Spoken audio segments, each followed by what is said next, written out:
Ang sabi, nanalo daw ako ng air fryer. Ay, talaga? Congrats po pala kung ganun.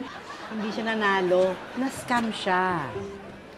Kung mapapatunayan mo naman na hindi ikaw yung gumawa nung transaction na yon, pwede mo pa ireklamo. Talaga? Kaya huwag ka nang malungkot. Bakit po kayo magreklamo? Eh, nanalo na nga kayo? Hindi nga siya nanalo. Na-scam siya. Hindi ko na nga nabili yung air fryer, na-scam pa ako.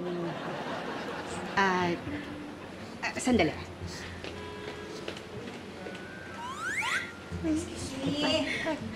Ito.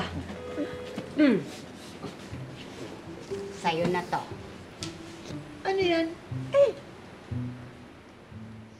Air fryer? Akin? Dalawa kasi nabili ko nito, kaya sa'yo na. Elsa, thank you. Wow! Air fryer ako. Aling Mimi, akin na lang yung air fryer mo na napanalunan mo. Hindi nga siya nanalo.